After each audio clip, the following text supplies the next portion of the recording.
शांति।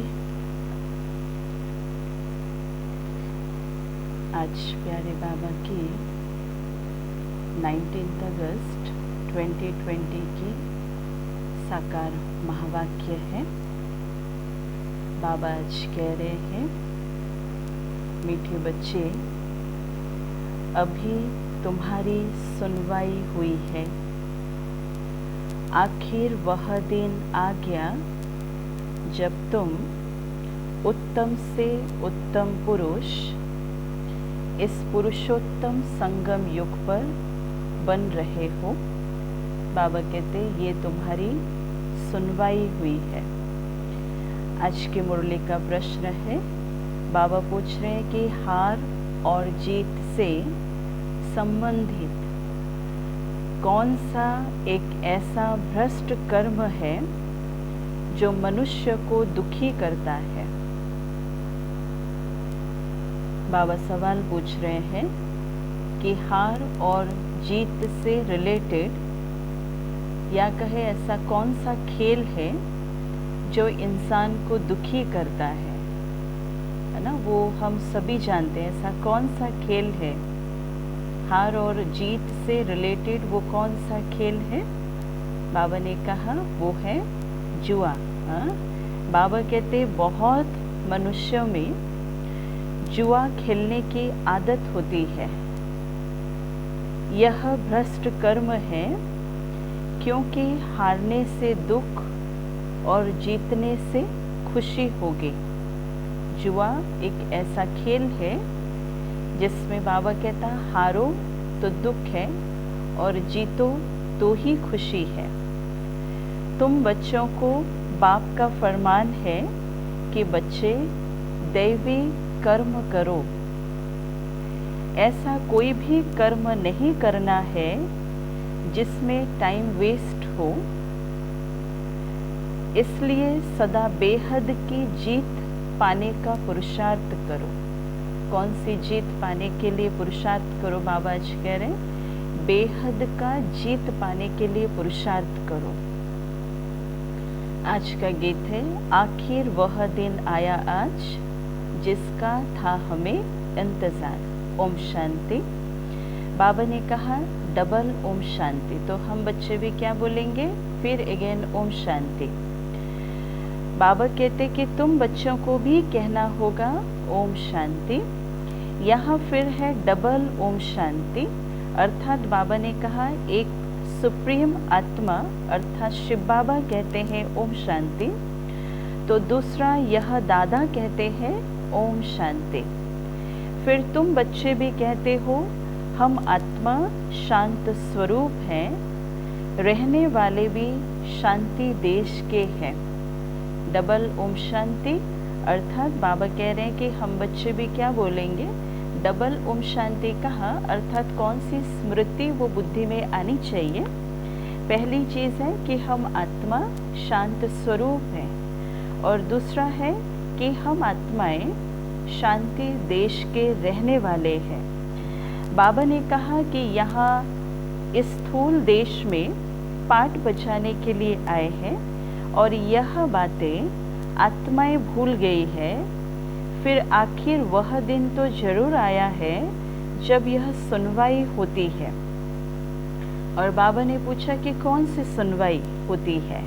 कौन सी सुनवाई? कहते हैं कि बाबा दुख हरकर सुख दो। सुनवाई कौन सी है?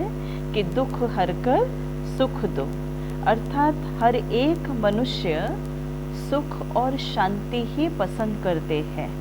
हर एक इंसान, किसी को भी पूछो कि आपको सुख चाहिए या दुख चाहिए, तो चॉइस होती है सुख की। वैसे ही शांति चाहिए या अशांति चाहिए, तो चॉइस होती है शांति की ओर। बाप है गरीब निवाज। इस समय भारत बिल्कुल गरीब है, और बच्चे जानते हैं कि हम बिल्कुल साहूकार थे। तो बाबा कहते हैं कि यह भी तुम ब्राह्मण बच्चे जानते हो, बाकी तो सब जंगल में है। बाबा कह रहे हैं ये सिर्फ हम बच्चे ही जानते हैं, है ना। कौन सा? कि हम बिल्कुल साहूकार थे, और ये बात किसी को भी नहीं पता। तुम बच्चों को भी नंबरवार पुरुषार्थ अनुसार निश्चय है। हम बच्चों को पता है, लेकिन बाबा कहते हैं कि निश्चय में भी हम बच्चे नंबरवार हैं। तो तुम जानते हो यह है श्री श्री, तो उनके मत भी बाबा कहते श्रेष्ठ है। भगवानो वाच है ना, मनुष्य तो राम राम की ऐसी धुन लगाते हैं कि जैसे बाजा बजता है। राम राम की ऐसी धुन लगाते हैं कि जैसे बाबा कह रहे हैं कि बाजा बजता है। अब राम तो बाबा ने कहा त्रेता का राजा था, उनकी महिमा बड़ी थी, है ना, जो 14 कला से संपूर्ण थे। 2 कला कम, तो उनके लिए भी गाते हैं कि राम राजा राम प्रजा। तुम साहूकार बनते हो ना, बाबा कह रहे हैं, है ना, राम राजा राम प्रजा। अब पिछले दिनों में बाबा ने मुरली में एक चीज़ क्या कहा कि राजा हो, प्रजा हो, दास दासी हो। सतयुग में वहाँ हर एक देवात्मा होंगे, इसलिए हर एक वहाँ पर कहेंगे कि हम विश्व के मालिक हैं। तो बाबा भाई कह रहे हैं कि तुम साहूकार बनते हो ना, राम से ज़्यादा साहूकार फिर लक्ष्मी नारायण होंगे। राम से ज़्यादा साहूकार फिर लक्ष्मी नारायण होंगे। और राजा को अन्नदाता भी कहते हैं, राजा को अन्नदाता भी कहते हैं। बाबा कहते हैं कि बाप भी दाता है, वह सब कुछ देते हैं। दाता अर्थात देने वाला, तो बाप भी सब कुछ देते हैं। विश्व को, बच्चों को विश्व का मालिक बनाते हैं। और क्या चाहिए? बाबा जब आते हैं तो अपनी अपनी हथेली पर बहिष्त लेकर के बाबा आते हैं, अर्थात बाबा कहते बच्चों को विश्व का मालिक बना देते हैं। वहाँ कोई अप्राप्त वस्तु होती नहीं है। एक संसार में बाबा ले जाते जहाँ अप्राप्त कोई वस्तु होती नहीं, जिसके लिए पाप करना पड़े। बाबा कह रहे हैं यहाँ तो, है ना, कर्म करना भी है तो अनेक वैरायटी प्रकार के कर्म है, कमाना भी है तो कमाने का अनेक प्रकार के तरीके भी हैं, है ना, सही तरीके भी हैं तो गलत तरीके भी हैं। और बाबा कहते हैं कि सतयुगी दुनिया ऐसा है जहाँ पर पाप कर्मों का नामो निशान है ही नहीं। इसलिए बाबा ने कहा वहाँ पाप का नाम नहीं होता। आधा कल्प है दैवी राज्य, फिर आधा कल्प होता है, बाबा ने कहा, आसुरी राज्य। असुर अर्थात जिनमें देह अभिमान है, 5 विकार है। असुर अर्थात जिनमें देह अभिमान है, अर्थात जिनमें 5 विकार है। अभी तुम आए हो खिवैया अथवा बागवान के पास। कौन है खिवैया बागवान? शिव बाबा हो गए खिवैया कहें या बागवान भी कहें। बाबा कह रहे हैं कि तुम जानते हो कि हम डायरेक्ट उनके पास बैठे हैं, उनके सम्मुख हम बैठे हैं। तुम बच्चे भी बैठे बैठे भूल जाते हो, बाबा ने ये भी कहा। तो माया वर्तमान समय कितनी प्रभावशाली है, देखो कितनी शक्तिशाली है। स्वयं डायरेक्ट भगवान के पास बैठे भी हुए हैं, लेकिन फिर भी हम भटक रहे हैं मन और बुद्धि से। तो बाबा भी क्या कहते कि भगवान जो फरमाते हैं वह मानना चाहिए ना। पहले तो वह श्रीमत देते हैं कि श्रेष्ठ ते श्रेष्ठ बनाना है। श्रेष्ठ ते श्रेष्ठ बनाने के लिए बाबा हम बच्चों को श्रीमत दे रहे हैं, तो मत पर चलना चाहिए ना। बाबा भी कहते हैं तो ऐसी मत पर चलना चाहिए ना।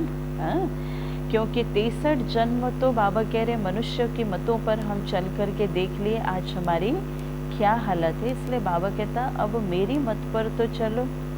बाबा कह रहे हैं कि पहली पहली मत देते हैं कि देही अभिमानी बनो। पहली पहली श्रीमत बाबा ने क्या कहा कि देही अभिमानी बनो, बाबा कहते है ना। और ये सबसे बड़ा पेपर 1937 से ये जो शुरू हुआ है, ये जो चैप्टर देही अभिमानी होकर के रहना अर्थात आत्म अभिमानी होकर के रहना, बाबा कहते ये लास्ट तक भी ये चैप्टर अभी तक ख़त्म हुआ नहीं है। सोचो बड़े बड़े विकारों को हमने छोड़ लिया है, छोड़ दिया भी है, लेकिन देही अभिमानी होकर के रहना अर्थात ये मेरा स्वरूप बन जाए, कितनी मेहनत करना पड़ रहा है। और बाबा ने कहा कि पहली पहली श्रीमत देते हैं कि देही अभिमानी बनो, जो कि दादियों ने कर दिखाए। इस यज्ञ के अंदर और भी बड़े बड़े महारथियां हैं। बच्चे क्या कहते कि बाबा, बच्चे ने कहा कि बाबा हम आत्माओं को पढ़ाते हैं, यह पक्का पक्का याद करो।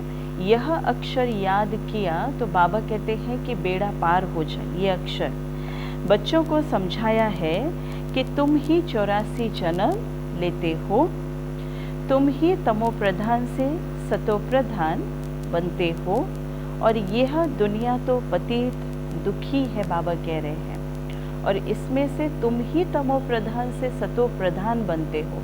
तो जरा सोचो कितने ना हम पद्मा पदम भाग्यशाली आत्माएं हैं। दुनिया कहाँ से जाकर के कहाँ तक पहुँची है, दुनिया की हालात कैसा है।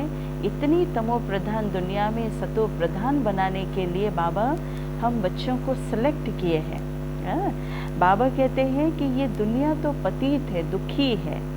स्वर्ग को कहा जाता है सुख धाम। बच्चे जानते हैं कि शिव बाबा भगवान हमको पढ़ाते हैं, उनके हम स्टूडेंट हैं। वह बाप भी है, टीचर भी है, तो पढ़ना भी कैसे चाहिए।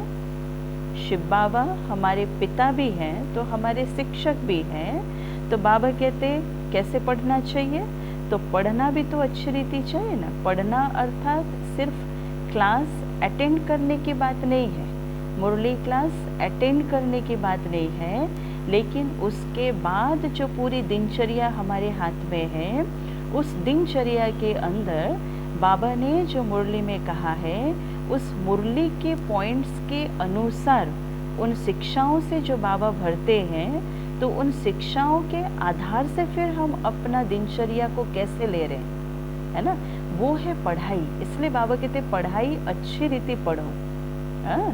बाबा कह रहे हैं कि दैवी कर्म भी चाहिए, बाबा ने कहा। और दैवी कर्म कब होगा, परमात्मा शिव बाबा जब हमें वो श्रीमत देते हैं, और उस श्रीमत के आधार से जब हम कोई कर्म करते हैं, तो एक तो वो हो जाता है श्रेष्ठ कर्म, दूसरा वो परिवर्तन हो जाता है साधारण कर्म से एक दैवी कर्म में भी वो हमारा परिवर्तन हो जाता है ना। अब बाबा कहते हैं कि दैवी कर्म भी चाहिए, कोई भ्रष्ट कर्म नहीं करना चाहिए। आज बाबा भ्रष्ट कर्म किसके ऊपर कह रहे होंगे, जो बाबा ने क्वेश्चन आंसर में पूछा था ना, जुआ। बाबा कहते भ्रष्ट कर्म में जुआ भी आ जाता है। जुआ भी आ जाता है, यह भी दुख देते हैं, क्योंकि ये जुआ, ये जो सट्टा, ये जो है ना कर्म है, इसमें इंसान अपने जीवन की पूरी जमा पूंजी भी दांव में लगा देता है। अगर जीत गया तो खुशी मनाता, और अगर हार गया तो सब कुछ लूट जाता है। इसलिए बाबा ने क्या कहा कि यह भी दुख देते हैं। हारा तो दुख होगा, और जीता तो बाबा कह रहे हैं कि खुशी होगी। तो अभी तुम बच्चों ने माया से बेहद की हार खाई है, तो यह है भी बेहद के हार और जीत का खेल, बाबा कह रहे हैं। ये है भी, बाबा कहते बेहद हार और जीत का खेल, बाबा ने कहा। और किससे हार है और किससे जीत है, देखो 5 विकारों रूपी रावण से हारे तो हार है, और 5 विकारों रूपी रावण के ऊपर जीत पाया तो वह जीत है। इसलिए बाबा कहते हैं कि माया ते हारे हार है। अब तुम बच्चों को हार खाना है या जीत खाना है। ओबियसली हम सभी बच्चे क्या बोलेंगे कि नहीं, कुछ भी हो जाए हमें माया से जीतना ही है। तो बाबा भी क्या कहते, अब तुम बच्चों को जीत होनी है, क्योंकि सर्वशक्तिवान शिव बाबा का हाथ हमने ही पकड़ा है, हमने ही पकड़ा है ना। चाहे माया का वार कितना भी हो, लेकिन जीत तो बाबा कहते हम बच्चों की ही होनी है। बाबा कह रहे अब तुमको भी जुआ आदि सब छोड़ देना चाहिए, है ना। बाबा आज क्या कह रहे, अब तुमको भी जुआ आदि सब छोड़ देना चाहिए। अब देखो थोड़ी सी चेकिंग करो। बाबा ने जब ये पॉइंट आज मुरली में छेड़ दिया, कहीं कुछ ऐसा कर्म तो नहीं हो रहा है। अब बाबा भी कहते हैं कि अब बेहद की जीत पाने पर पूरा अटेंशन देना चाहिए। बेहद की जीत, विकारों के ऊपर जीत पाना है यह बेहद की जीत। तो बाबा कहते हैं उसके ऊपर अटेंशन दो। कोई भी ऐसा कर्म नहीं करना है, टाइम वेस्ट नहीं करना है। ऐसे कर्म करके बाबा कहता अपना टाइम वेस्ट नहीं करो। बेहद की जीत पाने के लिए पुरुषार्थ करना है, क्योंकि ये जीत कोई एक दिन या एक साल की जीत नहीं है। बाबा कहते अभी इस संगम युग में अगर हम जीत गए तो 5000 साल के लिए ये फिक्स हो जाएगा, है ना। 5000 साल का कर्म को हम अभी इस संगम युग पर हम लिख रहे हैं। इसलिए बाबा कह रहे हैं कि बेहद की जीत पाने के लिए पुरुषार्थ करना है, और कराने वाला बाप समर्थ है, क्योंकि वह है सर्वशक्तिवान। यह भी समझाया है कि सिर्फ बाप सर्वशक्तिवान नहीं है। बाप के साथ और कौन सर्वशक्तिवान है? बाप के साथ वो रावण भी सर्वशक्तिवान है, बाबा कह रहे हैं। तो आधा कल्प रावण राज्य, तो आधा कल्प बाबा कहता राम राज्य चलता है। बाबा कह रहे अभी तुम रावण पर जीत पाते हो, अब वह हद की बातें छोड़ बेहद में लग जाना है। बाबा ने कहा हद की बातों को छोड़ो, और बाबा कह रहे हैं कि बेहद की बातों में लगो, क्योंकि खिवैया आया है। आखिर वह दिन आया तो है ना, बाबा ने कहा, जिसका हमें इंतज़ार था। आखिर वो दिन आया आज, जो कि इतने लंबे समय से उस पतित पावन परमात्मा को हम बुलाते आए। तो बाबा भी कह रहे हैं कि आखिर वह दिन आया तो है ना। पुकार की सुनवाई होती है ऊंचते ऊंच बाप के पास। तो बाबा कहते हैं कि बच्चे, तुमने आधा कल्प बहुत धक्के खाए हैं और तुम पतित बने हो। धक्के भी खाए और उसके साथ साथ ये आत्मा भी पतित बन गई है, क्योंकि भारत पूरा पावन था, है ना, शिवालय था, बाबा ने कहा, और तुम उस शिवालय में रहते थे। अभी तुम वैश्यालय में हो, तुम शिवालय में रहने वालों को पूछते हो, बाबा कहते हैं, है ना। शिवालय में रहने वाले को तुम पूछते हो। यहाँ इन अनेक धर्मों का कितना घमासान है, बाबा कह रहे हैं, अनेक धर्मों का घमासान। और वहाँ सतयुग में सिर्फ एक धर्म, एक राज्य, एक भाषा, एक मत, सब कुछ एक। और यहाँ तो बहु धर्म, बहु राज्य, बहु भाषा, बहु मतों के साथ हम चल रहे, इसलिए घमासान है। बाबा ने कहा कि इन सबको मैं खलास कर देता हूँ, सबका विनाश होना है, और धर्म स्थापक विनाश नहीं करते हैं, बाबा कहते हैं, कर भी नहीं सकते हैं। बाबा ने कहा वह सदगति देने वाले गुरु भी नहीं है, जिनको हम गुरु बोल करके पूजा कर रहे हैं ना, तो बाबा कहते हैं वह सदगति करने वाले गुरु भी नहीं है, क्योंकि सदगति ज्ञान से ही होती है।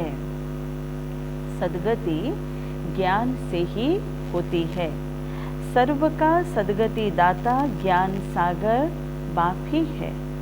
और ये अक्षर, बाबा क्या कहते हैं, ये अक्षर अच्छी रीति याद कर लो। कौन से अक्षर? कि सदगति सिर्फ शिव बाबा ही कर सकते। सदगति दाता एक ही है ना। बाबा भी कहते हैं कि बहुत हैं जो यहाँ सुनकर बाहर गए तो यहाँ की यहाँ रह जाती है।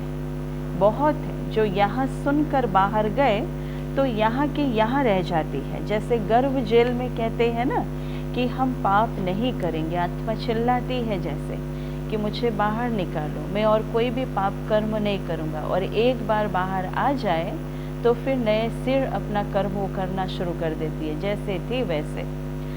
बाबा कह रहे हैं इसके लिए फिर क्या कहती है वो आत्मा कि बाहर निकले बस वहाँ की वहाँ रही, फिर थोड़ा बड़ा हुआ पाप करने फिर लग पड़ते हैं। वैसे ही बाबा कहते हैं यहाँ यज्ञ में भी क्या होता है, बाबा के पास आते हैं, है ना, यहाँ अच्छी तरह से ज्ञान सुन करके फिर बाहर जाते हैं तो ज्ञान की एक पॉइंट भी और बुद्धि में नहीं रहती है।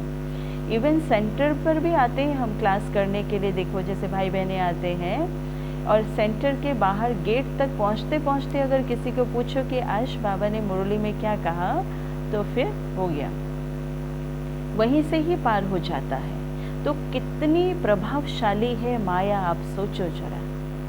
हर पल वो हमारे साथ जैसे बैठी हुई रहती है, वो भी चांस ढूंढती है ताकि ये आत्मा विस्मृत अवस्था में रहे और ये प्रवेश करे, ये माया रूपी बिल्ली प्रवेश करे। तो इसलिए बाबा भी क्या कह रहे, थोड़ा बड़ा हुआ तो फिर पाप करने लग पड़ती है आत्मा, काम कटारी चलाते। सतयुग में तो गर्व भी बाबा कह रहे महल रहता है। तो बाप बेट समझाते कि आखिर वह दिन आया आज। अब बाबा पूछ रहे हैं कि कौन सा दिन जिसका हम सबको इंतजार था। बाबा कहते हैं कि यह पुरुषोत्तम संगम युग का बात है, जिसका कोई को भी पता नहीं है।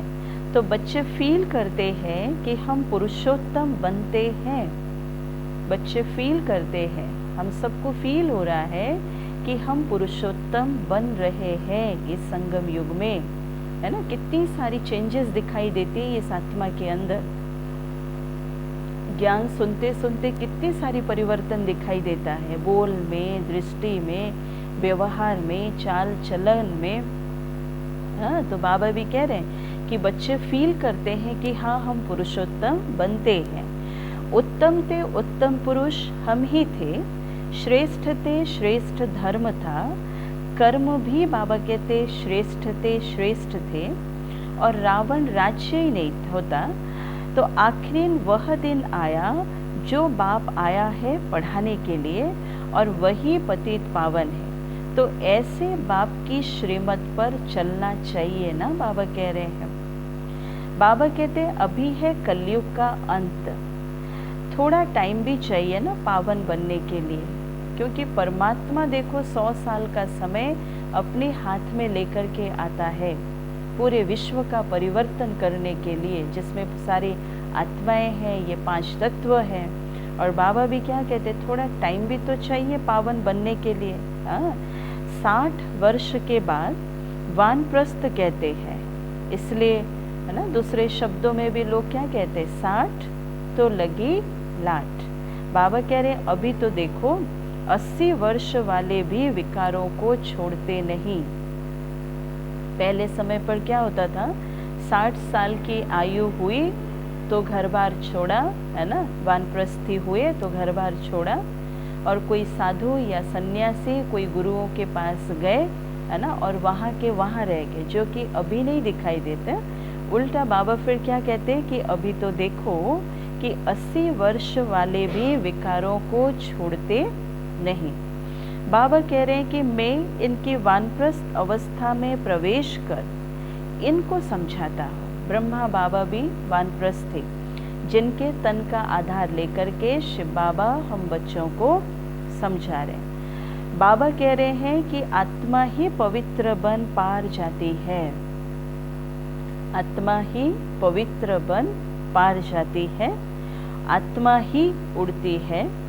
अभी आत्मा के पंख कटे हुए हैं, अभी इस आत्मा के पंख कटे हुए, जिसके कारण वो उड़ नहीं पा रही है। बाबा कहते हैं ना, वो उमंग और उत्साह नहीं है, खुशी नहीं है। बाबा कह रहे हैं कि उड़ नहीं सकती है ये आत्मा, इतनी बंधनों में जकड़ी हुई है कि यह उड़ नहीं सकती, और सबसे बड़ा उसका बंधन है अपना ही देह अभिमान। बाबा कहते हैं रावण ने पंख काट दिए हैं, इसलिए पतित बन गई है, इसलिए कोई एक भी वापस जा ना सके। और दुनिया वालों ने क्या कह दिया कि आत्मा जब शरीर छोड़ती है तो आत्मा परमात्मा में जाकर के लीन हो जाती है, और बाबा कहते कोई एक भी आत्मा वापस जा ना सके। पहले तो इसलिए सुप्रीम बाप को जानना चाहिए ना, बाबा कह रहे हैं ना। बाबा कहते हैं शिव की बारात, कहते हैं ना शंकर की बारात होती नहीं, शिव की बारात होती है, शंकर की नहीं कहा गया। बाप के पिछाड़ी हम सब बच्चे जाते हैं, इसलिए बाबा आया हुआ है हम सभी बच्चों को लेने के लिए, जो कि अभी रिटर्न जर्नी का समय हमारे सामने है।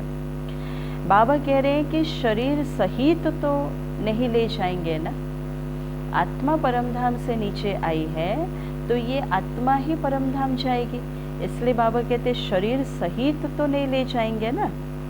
बाबा ने कहा आत्माएं सब पतित हैं, जब तक पवित्र ना बने तब तक वापस भी जा ना सके। प्योरिटी थी तो बाबा कहते पीस और प्रॉस्पेरिटी थी। सत्युग की बात बाबा ने याद दिला दिया।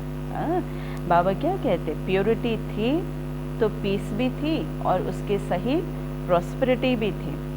तुम सिर्फ आदि सनातन देवी ही थे, है ना, और पवित्र दुनिया में चलना है तो पवित्रता की धारणा तो हम आत्माओं को करनी ही पड़ेगी। अभी और सब धर्म वाले हैं, बाबा कह रहे हैं डिटिज्म है ही नहीं। बाबा कहते हैं देवी राजधानी ही नहीं है, इनको कल्प वृक्ष कहा जाता है। बड़ के झाड़ से इनकी भेंट की जाती है, बड़ के झाड़ के साथ इस कल्प वृक्ष की भेंट की जाती है। कल्प वृक्ष में भी क्या दिखाया गया है, जो थूर है, जो तना है, वो जड़जड़ीभूत अवस्था को पाया है, उसकी कोई नामो निशान नहीं है ना, वो लुप्त हो गया है। बाकी सारी टाल टालियाँ जो कि अनेक धर्म बाबा जिनको कह रहे हैं वो सारे धर्म खड़े हैं। बड़ का झाड़ के भी यही हालत है। तो बाबा कह रहे हैं बाकी सारा झाड़ खड़ा है लेकिन थूर है नहीं। वैसे यह भी देवी देवता धर्म का फाउंडेशन नहीं है, लेकिन बाकी सारा झाड़ बाबा कह रहे खड़ा है। था जरूर परंतु प्राय लोप हो गया है और फिर रिपीट होगा। था जरूर लेकिन बाबा कहते प्राय लोप हो गया फिर रिपीट होगा। बाप कहते हैं मैं फिर आता हूँ एक धर्म की स्थापना करने, बाकी सब धर्मों का विनाश हो जाता है अपने आप। जब इतनी एक स्ट्रॉन्ग धर्म की स्थापना होती है तो उसके सहित अनेक धर्मों का विनाश बाबा कह रहे हैं अपने आप हो ही जाता है। बाबा भी देखो इसलिए कहते नहीं तो सृष्टि चक्र कैसे फिरे। बाबा कहते कहा भी जाता है कि वर्ल्ड की हिस्ट्री ज्योग्राफी रिपीट। अभी पुरानी दुनिया है फिर नई दुनिया को रिपीट होना है। यह पुरानी दुनिया बाबा कह रहे हैं कि बदल नई दुनिया स्थापन होगी। बाबा कह रहे हैं ये पुरानी दुनिया परिवर्तन होकर के बाबा कहते नई दुनिया की स्थापना होगी। यही भारत नया सो फिर पुराना बनता है।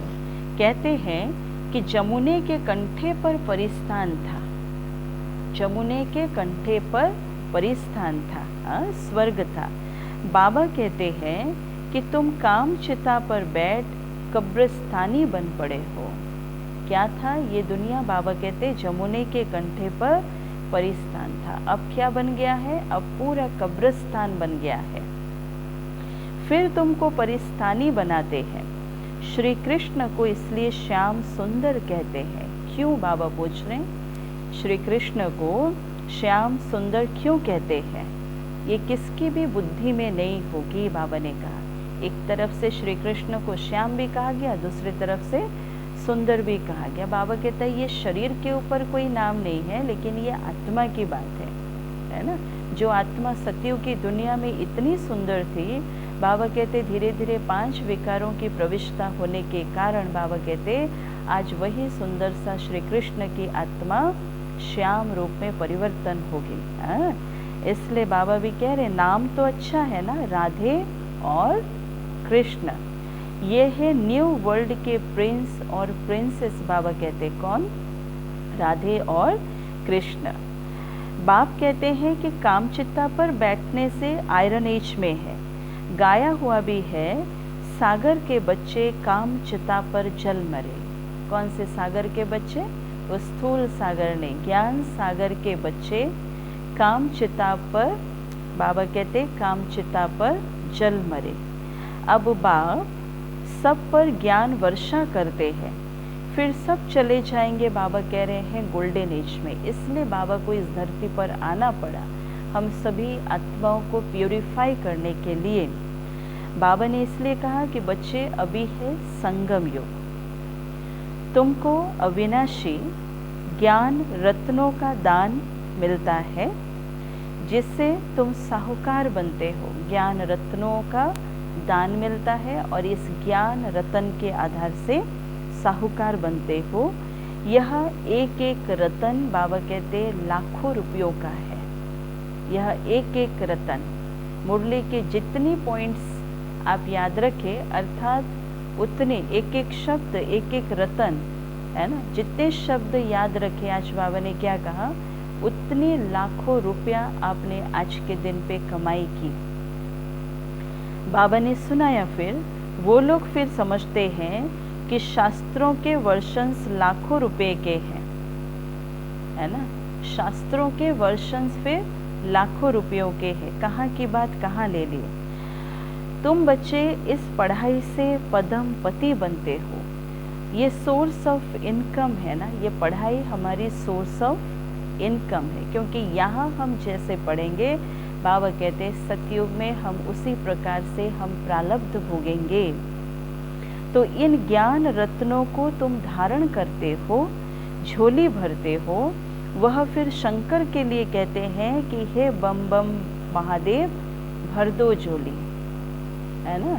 बाबा ने कहा शंकर पर फिर कितने इल्ज़ाम भी लगाए हैं, शंकर पर फिर कितने इल्ज़ाम भी लगाए हैं।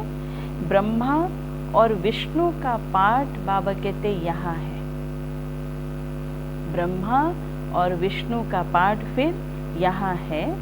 ये भी तुम जानते हो, 84 जन्म विष्णु के लिए भी कहेंगे और लक्ष्मी नारायण के लिए भी कहेंगे, बात तो एक ही है।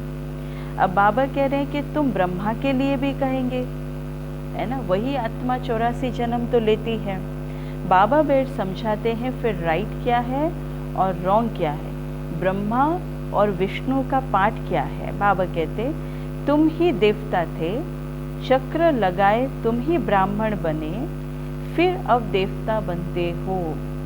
तुम ही ब्राह्मण थे, बाबा ने कहा फिर ब्राह्मण से देवता बने और फिर तुम अभी ब्राह्मण बने हो। पाठ सारा यहाँ बचता है। वैकुंठ के खेल पाल देखते हैं ना, यहाँ तो बाबा कह रहे हैं कि वैकुंठ नहीं है ना, वैकुंठ अर्थात स्वर्ग, इसको कहा गया है नर्क। ये कलयुगी दुनिया है, नर्क बाबा ने कहा है, इसलिए इसको कलयुग कहा गया है। बाबा कहते यहाँ तो वैकुंठ नहीं है। मीरा डांस करते थे, वह सब साक्षात्कार कहेंगे, वह सब साक्षात्कार कहेंगे, बाबा कह रहे हैं। बाबा कहते हैं फिर देखो कि कितना उनका मान है, मीरा का भी इस कलयुगी दुनिया का ही है मीरा, लेकिन उसकी भक्ति कितनी नियोधा भावना से उन्होंने भक्ति किया था, जिनका इतना मान है।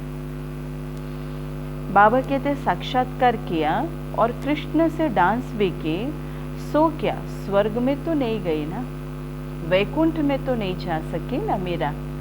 उनको उनके भक्ति का जो प्रारब्ध है उनको मिल गया होगा, लेकिन इसका अर्थ नहीं है कि वो श्री कृष्ण के साथ डांस किया उन्होंने या श्री कृष्ण का साक्षात्कार किया तो वो फिर वो वैकुंठ में चले गए होंगे। बाबा कहते नहीं, गति सदगति तो संगम पर ही मिल सकती है। इस पुरुषोत्तम संगम युग को बाबा कहते हैं कि तुम समझते हो कि हम बाबा द्वारा अब मनुष्य से देवता बन रहे हैं। विराट रूप का भी नॉलेज चाहिए ना। बाबा कहते चित्र रखते हैं लेकिन समझते कुछ भी नहीं है। अकासुर बकासुर यह सब इस संगम के नाम है। बाबा कहते भस्मासुर भी नाम है, बाबा ने कहा, क्योंकि काम चिता पर बैठ भस्म हो गए हैं, इसलिए उस असुर का नाम दिया गया है भस्मासुर। भस्मासुर। बाबा कहते हैं कि मैं सबको फिर से ज्ञान चिता पर बिठाए ले जाता हूँ। आत्माएं सब भाई भाई हैं। कहते भी हैं कि हिंदू चीनी भाई भाई, हिंदू मुस्लिम भाई भाई है, लेकिन मानते समय कोई एक दूसरे को नहीं मानते, है ना। बोलने के लिए, कहने के लिए या लिखने के लिए ये बात आ गया है कि हिंदू चीनी भाई भाई, हिंदू मुस्लिम भाई भाई। बाबा कह रहे अब भाई भाई भी आपस में लड़ते रहते हैं। ये तो इस कलयुग की दुनिया में एक है ना, एक कॉमन केस हो गया है, भाई भाई का आपस में लड़ना। तो कर्म तो आत्मा ही करती है ना, शरीर द्वारा आत्मा लड़ती है, शरीर द्वारा ये आत्मा लड़ती है। पाप भी आत्मा पर लगता है, इसलिए इसे पाप आत्मा कहा जाता है। पाप शरीर, पुण्य शरीर, देव शरीर, ऐसा नामकरण नहीं हुआ है। जो भी नामकरण हुआ है आत्मा के ऊपर हुआ है। पाप आत्मा, पुण्य आत्मा, देवात्मा, महात्मा। बाबा कह रहे हैं, बाप कितना प्यार से बैठ समझाते हैं। बाबा कह रहे हैं कि शिव बाबा और ब्रह्मा बाबा दोनों को हक है। कौन सा हक है? शिव बाबा और ब्रह्मा बाबा दोनों को हक है। कौन सी चीज़ का?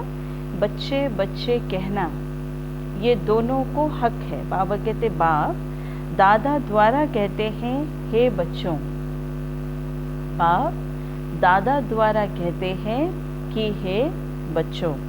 समझते हो ना, हम आत्मा यहाँ आकर पाठ बजाती है, हम आत्मा यहाँ आकर पाठ बजाती है। फिर अंत में बाप आकर सबको पवित्र बनाए साथ ले जाते हैं, है ना। फिर अंत में बाप आकर हम सबको पवित्र बनाए साथ ले जाते, और बाप ही आकर यह नॉलेज देते हैं, और आते भी यहाँ पर ही हैं। बाबा कह रहे हैं इस भारतवर्ष पर आते हैं और शिव जयंती भी मनाते हैं। बाबा ने कहा कि शिव जयंती के बाद फिर होती है कृष्ण जयंती। शिव जयंती के बाद बाबा ने कहा कौन सी जयंती? कृष्ण जयंती। श्री कृष्ण ही फिर क्या बनते? श्री नारायण बनते हैं। श्री कृष्ण ही फिर श्री नारायण बनते। बाबा कह रहे हैं फिर चक्कर लगाए, अंत में फिर सावरा बनते। आज बाबा, है ना, भारतवर्ष की जैसे कहानी बाबा बता रहे हैं कि कैसे श्री कृष्ण की आत्मा, है ना, पतित बनी, फिर वो कैसे पावन बनी। भारत कैसे इतना ऊंच था, फिर भारत कैसे इतना नीच बन गया। बाबा जैसे स्टोरी सुना करके हम बच्चों को आज, है ना, कह रहे हैं। तो बाप आकर फिर गोरा बनाते। बाबा कहते हैं कि तुम ब्राह्मण सो देवता बनेंगे, फिर सीढ़ी उतरेंगे। तो ये 84 जन्मों का हिसाब और कोई की बुद्धि में नहीं होगा, और बाप ही बच्चों को समझाते हैं। गीत भी सुना ना कि आखिर वह दिन आया आज जिसका हमें था इंतज़ार। तो बाबा कहते हैं कि आखिर भक्तों की सुनवाई होती है, आखिर भक्तों की सुनवाई होती है कि परमात्मा को इसलिए इस धरती पर आना पड़ता है भक्तों की पुकार सुन करके, और बुलाते भी हैं कि हे भगवान आकर हमको भक्ति का फल दो।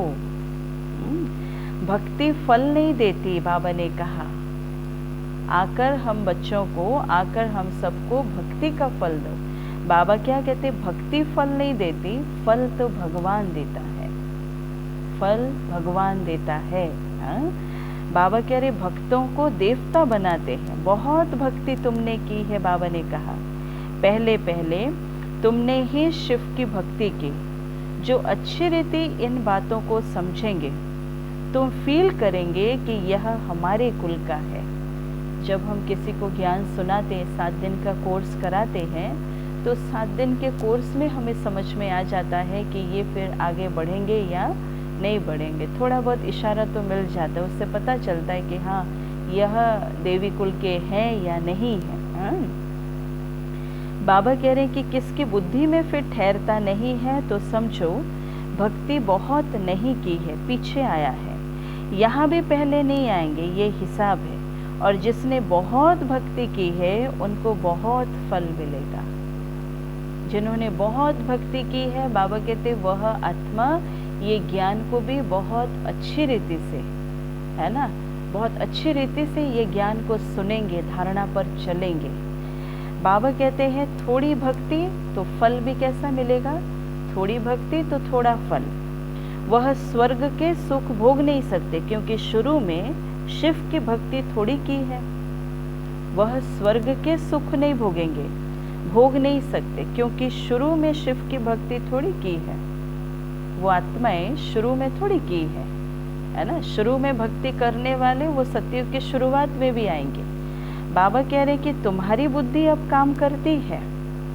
जब इतना ऊंचा ज्ञान बाबा हमें रोज सुना रहे हैं, बाबा कहते अब तुम्हारी बुद्धि अब काम करती है। बाबा भिन्न भिन्न युक्तियां बहुत समझाते हैं, भिन्न भिन्न रीति से बाबा ये ज्ञान को हमारे सम्मुख बाबा रखते हैं। किस रीति से हम बच्चे ये ज्ञान को समझे फिर धारण करें। हाँ, अच्छा, मीठे मीठे सिखे लधे बच्चों प्रति मात पिता बाप दादा का याद प्यार और गुड मॉर्निंग। रूहानी बाप की रूहानी बच्चों को नमस्ते। हम रूहानी बच्चों की रूहानी मात पिता बाप दादा को याद प्यार गुड मॉर्निंग और नमस्ते। फिर है धारणा के लिए मुख्य सार। फर्स्ट पॉइंट, बाबा कह रहे हैं कि एक एक अविनाशी ज्ञान रतन जो पद्मों के समान हैं, इनसे अपनी झोली भर बुद्धि में धारण कर फिर दान करना है। दान करने का भी तरीका क्या है? पहले खुद सुनो, फिर उसको समझो, फिर उसको पहले अपने जीवन में धारण करो, अप्लाई करो, उसके बाद बाबा कहते हैं औरों को दान दो, फिर असर होगा। दूसरा पॉइंट, श्री श्री की श्रेष्ठ मत पर पूरा पूरा चलना है।